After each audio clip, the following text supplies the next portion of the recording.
Alright, I guess we're doing a Worker Kunlun video. This is Worker's latest blaster. It is a bolt-action Harrier, for lack of a better descriptive term. It's a bit more than that, though. I've never touched one of these, but since one randomly showed up in the mail today, seriously, I wasn't even planning on doing a video on one of these ever, I guess we have to give it a shot, and who knows, it might be the best bolt-action in the hobby. There's always room for that. Oh, that is mean. So we've got the back of the blaster here. It does have a metal trigger pre-installed, and yeah, that's all rubber stuff on it. Pretty nice. Trigger is very spongy out of the box, though. We've got all metal internals on everything that is important, and a spring pre-installed. Did come with another spring, which looks substantially beefier. Got a pretty decently long barrel here. You think I'm gonna run? Don't insult me. Who the hell do you think I am? Does look to be identical to the ones you get with the Swift and the Seagull, although it does have this cool little fluted section added on, which, yep, you can just unscrew that and position that where you want, so you can remove it if you don't like it. Mine also came with this here bipod, which looks really cool. This is the coolest bipod I own by far, and it's even quick detach. Ow. A pair of the Seagull iron sights, which are some of the best I've ever seen, so I like those as well. Worker's plastic scar, some miscellaneous springs, screws, and O-rings, some metal rails, big huge metal rail. Here is our receiver handguard and a really weird magazine, although it looks to be just like the 5-rounder that came with the Harrier with some kind of decorative plate on the bottom of it. Make sure the spring goes on top of the guide here. And we put our bolt and everything into the spring. Perfect. Connect the two shell halves together, and we'll use the long screws to secure the two halves. Thread in our barrel. And I'm one of those weirdos that likes iron sights on a bolt action. And we can't forget about our super useful bipod. Oh, you pull them forward. Oh, that's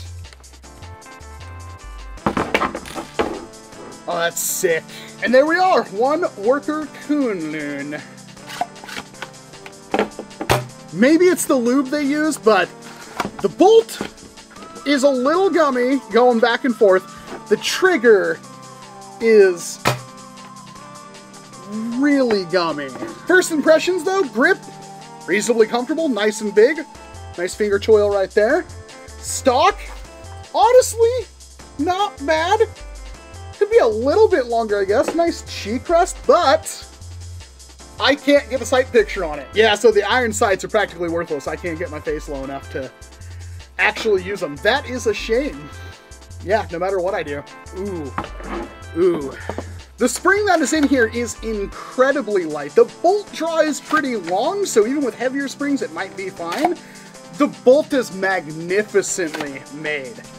I like that a lot. I wish it was a little bit smoother, but the fact that it folds in and down, and it's really easy to work, that is nice. And we did get a little baggie here with some Worker darts in it, and some really cute little stickers. Big, nice weighted metal pommel right there, which does help counterbalance stuff a lot. This buttstock is also rubberized, which is good. Big metal side rails here for whatever you want to add, and the big long Picatinny rail up top, which is also compatible with whatever optics you want to put on it, which I'll probably have to put something on it.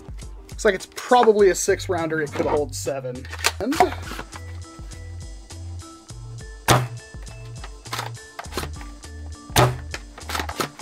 that's hitting really hard for such a lightweight spring.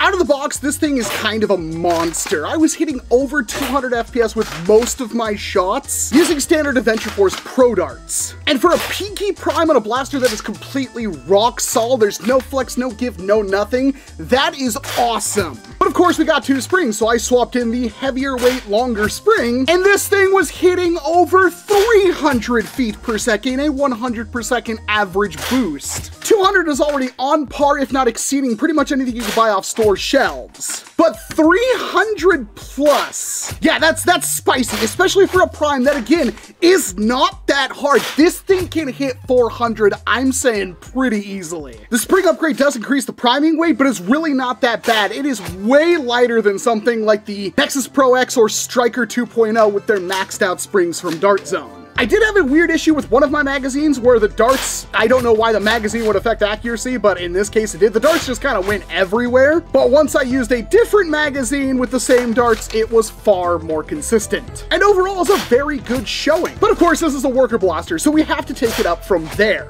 I put on the HQ Technologies Full Metal Scar that I got from Phantom Toys, and yeah, this thing just turned into a complete tack driver. I was able to nail the same spot multiple times with this thing without even trying. This is my best like 300 plus feet per second velocity stabilization device, and it just turns this thing into a devil. I would absolutely not want to be on the receiving end of this thing at this stage. And the funny thing about that is, this can obviously go way higher. But the Kunlun is also far from perfect as normal with worker devices. Trigger is very spongy and gross even after a couple hundred shots. And while this bolt system is amazing with the roller bearings and stuff, it is incredibly smooth, and also there's no flex, there's no nut. It is so absolutely overkill built, and yet at the same time, priming this thing, it's wearing down the track in here on the metal bolt. I don't know if that will just like smooth it out, or eventually you'll wear enough material that it's just gonna be a floppy mess. I have no idea, but there's a bunch of plastic on this bolt, and I've only fired it a couple hundred times. And there's way less customization than what you'd get with something like the Worker Harrier. You can't change out the stock. It is a fixed monolithic thing.